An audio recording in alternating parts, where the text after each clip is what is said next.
Let the play-in begin. It's 7s versus 8s tonight. Will Steph be enough to take down the Grizzlies, or do they need play-in Jimmy? Can Paolo and Franz make magic happen? That and Hayes and Matt reveal the most intriguing playoff series we already know about. That's all today on Locked On NBA.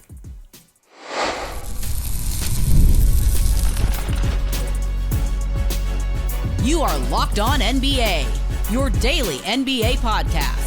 Part of the Locked On Podcast Network, your team every day. Welcome to Locked On NBA. Thanks so much for making us your first listen of the day. We are free. We are available wherever you get your podcast, part of the Locked On Podcast Network, your team every day. I'm Doug Branson, host of Locked On Hornets and your Shot Clock Sherpa, guiding you through the NBA's biggest stories with the help of Locked On's local experts. And with me are two of Locked On's premier national NBA experts. From the Locked On Nuggets podcast and senior NBA writer for the Action Network, he's our man of 1,000 podcast, Matt Moore. Matt, how are you celebrating the beginning of the play-in? Gonna get wings. Gotta get wings. Gotta get some good wings for that play-in games. Good wings, but you can't. Is that the key for these teams? Is that the key for these teams too? They need good wings. They get the good wings. Good wing play is very important in the playing games. Gotta get only no drums though. You don't deserve drums for the playing game. That waits until Saturday.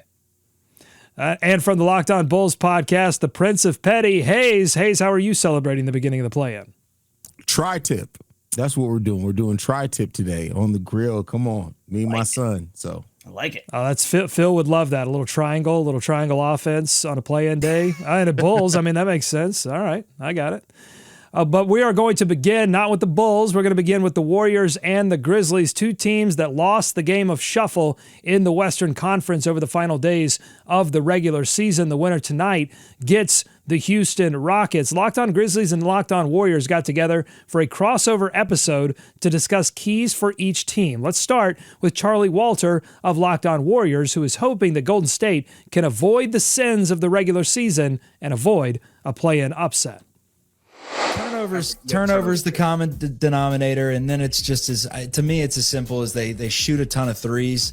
They don't get as much pressure on the rim, especially since now Jonathan Kuminga's fully out of the rotation at last glance against the LA Clippers. So when you're not putting a ton of pressure on the rim, Jimmy Butler's not taking 20 shots like he did against the Clippers. A lot of times he's taking 7, he's taking 9. Unless he's getting to the free throw line a ton, a lot of your shots are difficult. And when the Warriors are hitting them at a 28, 32% clip, like you're just daring the other team to come back. And that happens so many times this season. There's really no rhyme or reason with the Warriors. They've lost games to the Jazz. They've lost games to the Spurs. They've beaten the Celtics. They've beaten the Thunder. They've beaten the Rockets. They've beaten everyone. They've seemingly lost to everyone too. So will the real Warriors please stand up? Because I do not know what to expect. Matt, what do you expect? Charlie Walter, earlier in that episode, he felt like the Warriors are the better team, but as you just heard there, they have a penchant for losing to teams that they're better than. Who's more important for turning that narrative around tonight, Steph Curry or Jimmy Butler?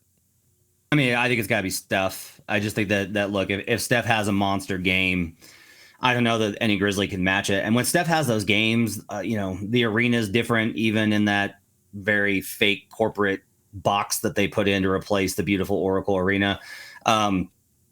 It's a different kind of atmosphere. And Memphis has a penchant for getting down on themselves.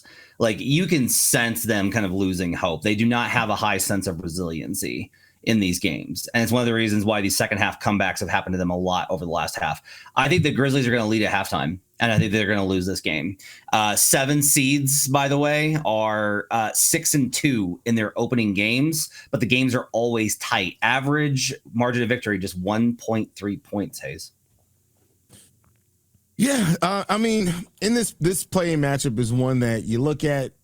I have the team that I want to have come out, but I don't think that's the team that's going to come out. This is going to be a very difficult game for the Golden State Warriors, I feel like. I want to see Memphis go, but I think that I can't bet against Jimmy and Steph. I know that the Golden State Warriors and their play-in history, and they're 0-3 in what play-in games, but you got Jimmy, you got Steph, you got Dre, who wants to be the defensive player of the year. I'm going the Golden State Warriors in this game.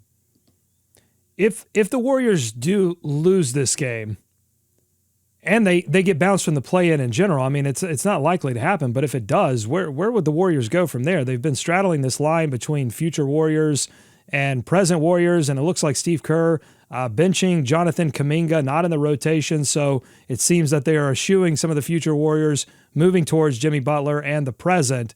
Where would they go from here if they can't pull this out? Matt. I mean, I think Kerr's got to at least be on the table, right? Like you have to at least think about like, hey, does he have it to put together this team, right? I think that has to be on the table. I would think that Draymond's going to be on the table as well. I just think that you got to look at that as far as like, what if you can't get it done with this team with Jimmy and Steph and Draymond, you're going to need a major change. If you miss the playoffs outright, if you lose to the Kings or the Mavericks without Kyrie, like you have to keep everything, I think, on the table except trading Steph. I think you have to keep everything on the table except trading Jimmy as well, because no one's going to take Jimmy on that contract. I don't even know if he's eligible. So to me, I think big changes are possible if they were to miss the playoffs. I just don't think it's going to happen. Yeah, all right, go ahead. I'm sorry. No, I was going to say I agree. I think that they would everything would have to be on the table if they really are committed to this. We want to try to win another title while Steph's playing at this level. They could be wholesale changes in the offseason. And it sounds ridiculous, but you just heard from Charlie there. I mean, they do have this issue with losing games that they have no business losing. So we'll see if they can start to shed that narrative tonight. Let's go back to that crossover episode. Hear from Locked On Grizzlies host DeMichael Cole on his key to a Grizzlies upset victory. The Grizzlies will win if Zach Edey and Jaren Jackson Jr. are on the floor a lot. You look at the Grizzlies' two-man net rating lineups. Jaren Jackson Jr. and Zach Edey are on the floor together. They are 12.7 points better than the opponent. That's the best two-man net rating lineup of any Grizzlies two-man lineups that have played at least 500 minutes. You need Jaren Jackson Jr. to be on the floor. And not only do you need Jaren on the floor, you need Zach Edey on the floor. The Grizzlies have prioritized playing him more with Isalo as the head coach. If Edey's playing over 30 minutes in his game and Jaren Jackson Jr. is staying out of foul trouble, that allows the Grizzlies to be more dominant on the glass. That allows the Grizzlies, when the Warriors elect to go small, you're going to have a mismatch somewhere in there, whether it's Zach Edey going against a smaller guy or Jaren Jackson Jr. being matched up against a wing defender and using his strength and his size. So that's the key for the Grizzlies to me. Hey, the Grizzlies on the season are a top 10 offense. They're a top 10 defense. Why are they a 7-point dog in a play-in game instead of being talked about like a contender? Consistency. I mean, I know that they're a top 10 offensive defense. That's usually what you look at for a team that really can be a contender. But this is a Grizzlies team that has really been below expectations for the majority of the year. Some of that's been Ja hasn't been the Ja that we're used to seeing. Some of that's that. Some of that is, I'm sorry, I hate to say, like it is Zach Edey on the court sometimes. There's going to be some times where he's unplayable. But I think overall, like, this team just never really found the rhythm that you expected them to find with everybody being healthy and they've had in previous years. They've never really gotten that back going. And that's why, despite what the numbers tell you, that there's still some doubt around how good this Memphis Grizzlies team could be. So I'm like the number one Zach Edey hater, I think, on the internet. Like, good kid. I just hated the Grizzlies drafting him. And I've been like, look at this. And in like the last matchup, Edey was playing drop versus Curry. And I'm like losing my mind, throwing things, being like, what are you doing? And when DeMichael gives that stat, I'm like, okay, cool. They're plus 12.7 with Zach and Jaren on the court together. But what's it look like versus the Warriors and their 3-point attack? So I looked it up and they're plus 31.6. So screw me, I guess. Like, that's a great point. Your numbers have abandoned you. Your precious numbers. I have nothing. The numbers have abandoned you. I'm just. It's hard for me to get my brain around it, but they are better. If you look at it consistently, like the numbers with Edey have been better, especially when you put Jaren next to him to be able to contain. I do think they need to play big here. The Warriors are in this weird spot where they want to play bully ball small, and that's like an interesting combo. Memphis is weird because it's got like two very, very, very big dudes and then a bunch of smalls. And now their Bane's got some muscle to him. Santi Aldama's got some size to him. But in general, they play pretty, like, it's like a bunch of smalls and two bigs. That matchup, I think, is going to be really fascinating tonight to see how that works out. And if Memphis can be able to generate that. My other concern here is just the math game. The Warriors shoot so many threes, and Memphis doesn't have great shooting. If Desmond Bane doesn't have a great game, the Grizzlies are heading to play in game number 2. So it's springtime, which means that I'll get out for an occasional golf game. I don't golf very much, but when I do, the thing that's going in my head is avoid the disaster hole. Like, it's fine if you put up bogeys and double bogeys, but just avoid the 8 or the 9 on the scorecard, and you're going to have a good day. I kind of feel like that's what it comes down to for the Grizzlies and Warriors. They have to avoid the disaster third or the disaster second that puts them down 15 or 20 in a hole that they can't dig themselves out of. I've seen both of those teams do that to themselves, and it feels like that's what this one's going to come down to. Yeah, I mean, look, the play-in tournament is inherently teams that are flawed, and regardless of whether Golden State wound up here versus tiebreaker, Memphis got stuck with an altitude back-to-back late in the season. I'm still mad at the NBA about that.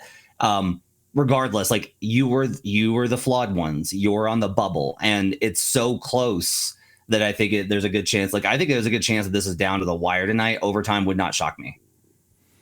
All right, we are going to come back here and talk about the Hawks and the Magic a little bit later in the show. But before we do that, I want to hear from Matt and Hayes, their most intriguing playoff matchups, the series that we already know about. That's coming up on Locked On NBA.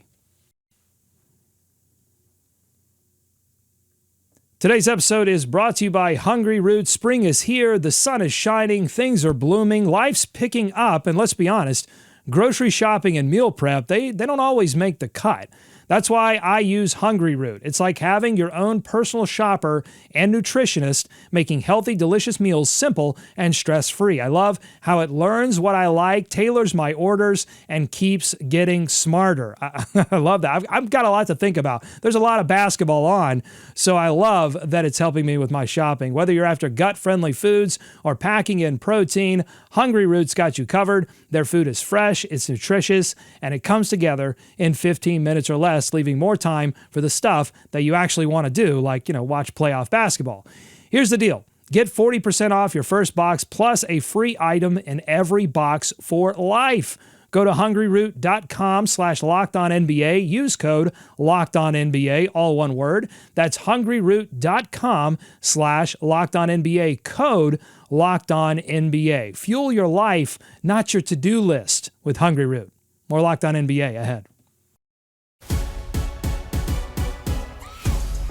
Thanks for making Locked On NBA your first listen every day. Your favorite NBA team has a free and daily newsletter. Now it's more important than ever to go and sign up for it, particularly if you're in the playoffs, but even if you're not, because you've got teams now looking ahead to the draft and to free agency. Go to LockedOnDaily.com, subscribe, and stay up to date with the local expert analysis that you hear on this podcast. We're going to take a quick play-in pause to talk about the playoffs. Before the show today, I asked Matt and Hayes to select their most intriguing playoff series we know about so far. A lot of the NBA world certainly is excited to see what the Luka-led Lakers can do against a very motivated Anthony Edwards-led Wolves team.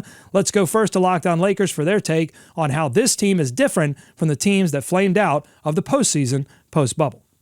The Lakers had this horrible run against the Denver Nuggets in these relatively close games when they lose these series. They blew them because what they had against Denver was what I kind of call a last mile problem. They could not get from 3 minutes to the end of the game without bad things happening. So those last 5 minutes are going to be critical in every series, and especially this one. So that is a place where you would expect the Lakers to thrive because they have LeBron, because they have Luka. And then when you mix in the fact that that group has been so good, that's a place where you look at it and say, okay, advantage Lakers for sure. Matt, is Luka alone enough to solve their last mile problem? And do you see this series between the Lakers and the Wolves being close enough game to game where Luka's crunch time offense will need to be relied upon a lot? I mean, I think it matters, right? Like, Luka is known for hitting these big shots. Like, I'm always a little bit shaky on Luka's shot selection and not a great shooter. So it's like, overall, I'm not super ultra confident, but the man's hit so many big shots. Like, there is whatever that thing is in clutch time, whatever that big shot ability is that is kind of unable to really pinpoint, Luka's got it. Like, I don't think the numbers reflect how good he is in those kind of spots. Last year in that Wolves Mavericks series, 5-point game, 9-point game, 1-point game, 3-point game.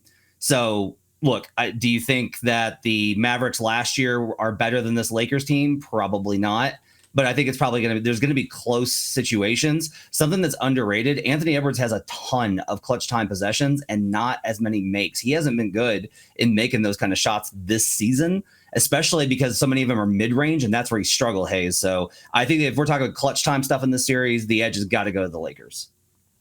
Yeah, I agree. When you have Luka Doncic and the big shots he's made over his career, you still have LeBron. Like, if this game comes down to where each of these games are very close down the stretch, you just have to believe in the Lakers more. I hope that the Minnesota Timberwolves don't get to that point where it's that. I think Anthony Edwards, I've said this many times, he always has the chance to be the best player in any series. He just has that ability. He's that level of player.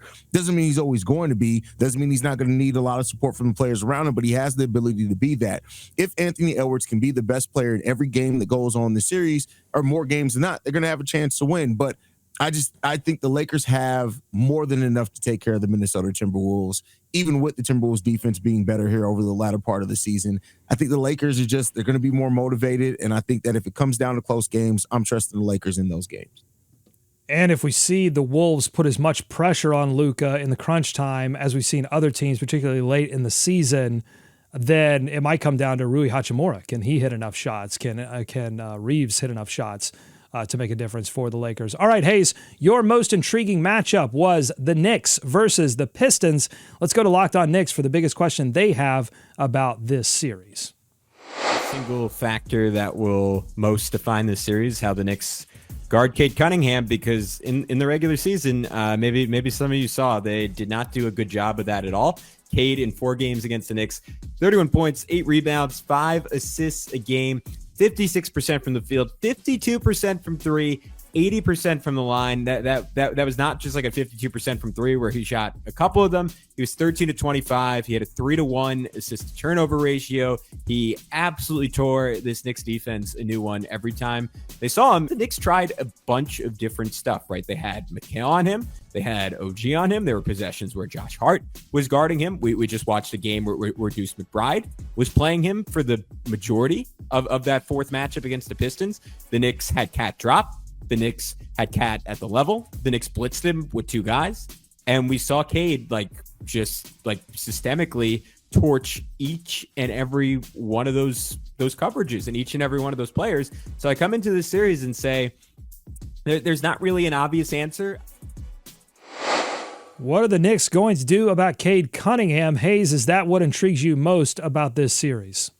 Yeah, Cade Cunningham is one of my favorite players to watch at this point in time. And I think to watch what he does, especially as he tries to attack Jalen Brunson in isolations if he can, that's going to be a fun thing to watch.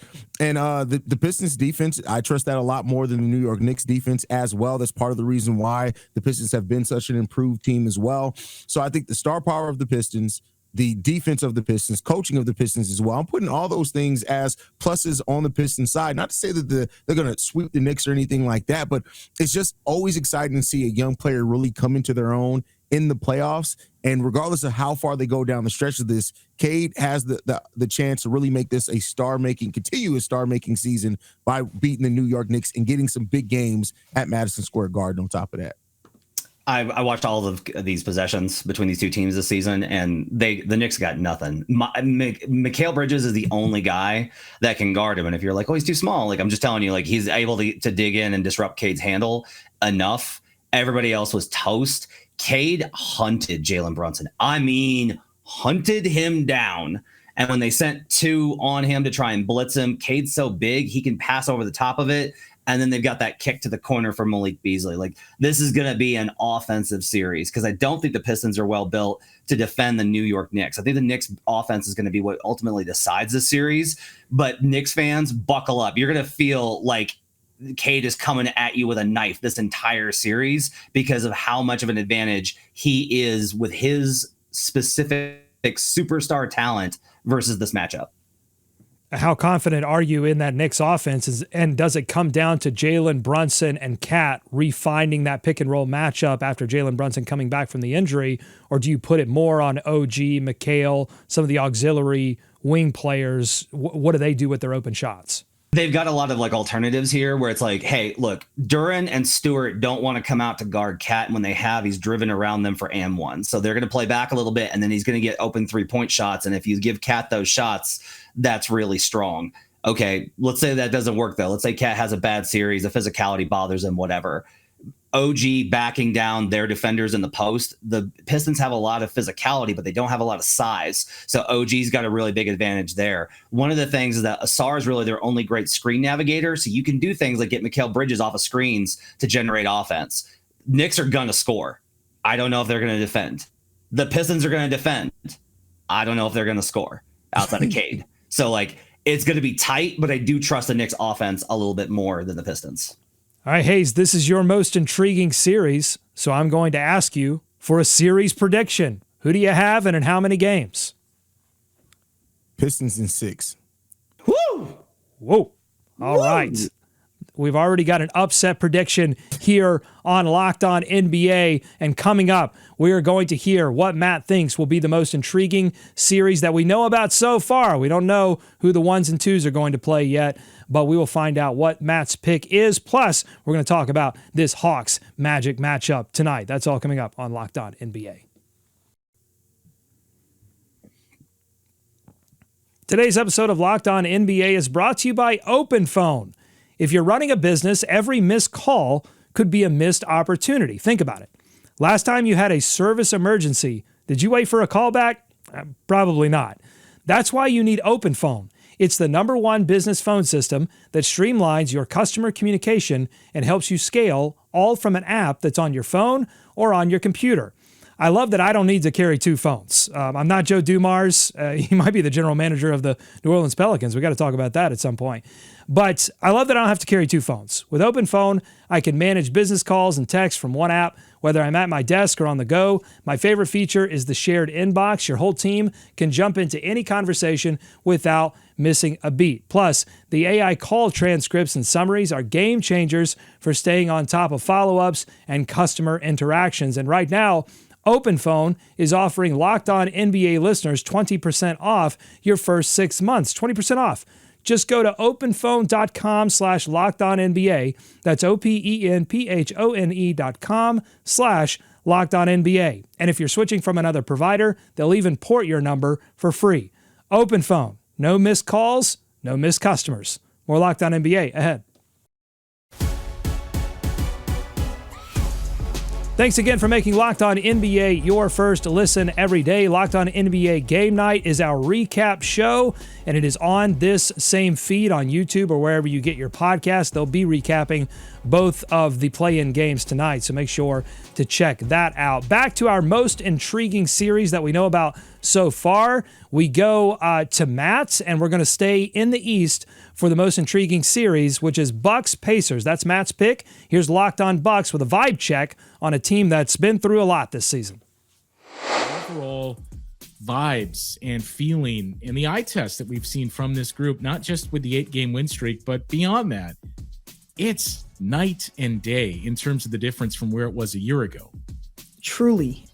I mean, when you think about how the Bucks ended last season, going 3-8 down the stretch over their last 11 games, and this year it's the complete flip of that, going 8-3 over their last 11, and it feels like a really tight-knit group in this particular Bucks locker room. You've seen guys, even when they're on the bench, supporting the guys who were in the game. It's been a team like that all year, and to see them being able to stack wins at a really important time of the year as you're heading into the playoffs, being able to build that momentum, I think it's been really good for this team to have those vibes, but also starting to figure out how to put some of their best ball together under some new situations of not having Dame out there. Bobby Portis being the calming presence and voice of reason for Kevin Porter Jr. It feels like it's a group that fits together. Matt, the Milwaukee Bucks have a role player named Mo. Momentum. Why does this game intrigue you most? And are you buying a vibe shift in Milwaukee as a key driver in this series? Yeah, so a year ago, I was all over the Pacers. And if Giannis had played in that series, I was still taking Indiana. They had every matchup advantage. That Bucks defense was a disaster. It was a mess, and they could not get stops consistently. This year, it's a lot different. They changed out the personnel, and guys that I have thought were minus defenders or at best average have really been positives this season for the Bucks. Taurean Prince, You've got Gary Trent Jr., who I was always very low on. He's been very good for them. Bobby Portis has surged here late in the season after a really rough year. Then you've got other guys, contributors like AJ Green. These type of guys, they're deep, and they're back to an identity you can believe in. Giannis and 4 dudes that can shoot. That one works, man. And I'm just here to tell you, this matchup is Milwaukee's. And I think that we are about to rediscover why exactly for so long people thought that Giannis was the best player in the world. This is going to be a run, I think, for the Milwaukee Bucks. I guess me and Matt are just going to be on the opposite ends of a lot of things in the playoffs because while I look, everything that he said about the Milwaukee Bucks is true. I want to be, I don't disagree with anything he said about the Milwaukee Bucks. I just don't trust it. I don't trust their defense against a full. And one could be said that you can't trust Tyrese Haliburton to be consistent in the playoff series either, but he's shown that because he's shown that he can be inconsistent. But I look at this and I say that the Pacers, if they get into the groove that they can offensively, I just don't see the Milwaukee Bucks offense keeping up with it. I think that if Tyrese Haliburton catches the vibes that he can catch, it can overpower the Milwaukee Bucks with this current iteration and construction of the Bucks. So I'm picking the Pacers here to come out on top of the Bucks because I just think that their offense and what they're able to do and the balance that they have is going to overpower the Milwaukee Bucks defense. Yeah, Hayes, would your opinion change on that if the Bucks were to steal game 1? Like if they keep the momentum from the regular season, they go ahead and grab game 1 from Indiana, are you suddenly changing your outlook on that series? I mean, it'll start changing with that. That's for sure. I see how the Pacers bounce back in game 2 and game 3. But if Milwaukee Bucks come out here and snatch game 1, yeah, I mean the momentum's in their hands then. I love it because I think Hayes is right. The best unit on the court is the Pacers offense. The problem is like the next 2 are the Bucks, and that to me is like really the question. And the other thing that's really key here, and you're going to hear me return a lot to this, and I don't like it, but this is how the NBA is. Pacers are bottom 10 in 3-point rate. The Bucks are not bottom 10 in 3-point rate. They're going to have the math edge on their side, and that helps balance out things a lot when we start talking about these playoff matchups. All right, let's go to the other play-in matchup tonight, the Hawks and the Magic. They're going to open things up. The Locked On crossover episode between Locked On Magic's Philip Rossman-Wright and Locked On Hawks host Brad Rowland was focused on the strength of the star power on each roster. Atlanta was really successful when they controlled the pace, especially Trae Young, when he was breaking through the pick and roll defense, getting to the paint. Paolo and Franz are averaging 61 points a game combined in the 3 games so far against the Hawks. That's probably more than the Hawks want to allow. Like, obviously, they're going to get something. Everyone knows this. Like, you're not going to hold those guys down, nor are they probably going to hold Trae to 5 points, something like that. But 61 is more than the Hawks want to let those guys score. So that's important. Okay, Hayes, you just heard Matt talk about the math game when it comes to Bucks Pacers. Is this play-in game a simple math equation? The Magic have 2 great players. The Hawks have 1. 2 is bigger than 1. What's the key tonight between the Magic and the Hawks? I mean, that's great because if Jalen Johnson was in this game, I would have a different feeling. Only a little bit. I still think the outcome would be the same. The Orlando Magic are back to playing like the team me and many people thought they would be going into this season. And that's the thing. The Orlando Magic's defense is just so suffocating when they're in rhythm. And I think Trae's going to have a hard time being the Trae Young that we're used to seeing. And even if he does, I trust that the Magic can stop everything else. Trae may go off for 30, 35 points, but I don't know who else is going to score for them on that team. So I think the Magic just have too much firepower in this game, and I think they're going to come out on top. Yeah, I mean, like the profile of this game is that these playing games tend to go way under their total, so they're defensive slugfest. The total on this is like way low, so it's going to be a defensive tight game. And you say like, all right, who do you trust more in a defensive game, the Magic or the Hawks? I think you trust the Magic more. My counter though is like, look, Atlanta defies expectation, and every time that you're just like, they should not be able to hang here, they do. This is going to be a nail biter. It's going to be ugly. Magic fans are going to be biting fingernails and absolutely twitching in their seats, but I think they're going to get it done in a very close game, and the Magic advance to take on the Boston Celtics. From a team perspective, you definitely trust the Magic on the defensive end of the floor, but the Hawks do have one of the best defenders, perimeter defenders in the league in Dyson Daniels. No? You don't like that, Matt? They have a guy that generates a lot of deflections and a lot of steals, and I love Dyson, but like that's what he does. The individual defensive stuff isn't as dominant as we kind of think it is based off of those numbers. He can disrupt handle, which, look, a good way for the Hawks to win this game, generate a lot of turnovers. You force a lot of turnovers and you take possessions away from an Orlando offense that's already bad, and that opens the door for the Hawks, I think, to be able to steal this one. All right, let's get a quick play-in prediction on both of these games because I don't think we did predictions on Grizzlies Warriors. Hayes, we'll start with you. Who comes out the victors of these two games? Warriors come out on top. Magic. Warriors and Magic. Matt, what do you think? Warriors and Magic. It's chalk, baby. It's going to be a chalk night. Good things can't happen for the Memphis Grizzlies. That's just like something that's not happening this year. Nothing good can come. So the Warriors are going to win this one. And I'll take Orlando just based off a home court advantage and how good they are at home. You know what? I'll do the thing that I've had to do on this show many times, and I'll believe in the Hawks when no one else does. I'll say, give me Warriors, give me Hawks. I think they find a way over the Magic. I don't really have a rational reason. I just think that when you have Trae Young, sometimes, he can find a way. He can drop 40 plus all of a sudden and have the Hawks in games that they didn't belong in this season. Somewhere Brad Rowland from Locked On Hawks is just quietly going, no. Maybe. That's very true. All right, definitely check out those crossover episodes. We're sort of forced to play just a single little clip from that episode, but they're so chock full of stats and keys and great stuff that only our local experts can deliver on. So go check both of those out as a primer for tonight's action. If you like what you heard today from this show, subscribe to Locked On NBA wherever you get podcasts, including on YouTube. Thanks to Matt and Hayes for their expertise. Thanks for making Locked On NBA your first listen. Enjoy tonight's play-in. Be kind to each other, and we're going to see you right back here tomorrow on Locked On NBA.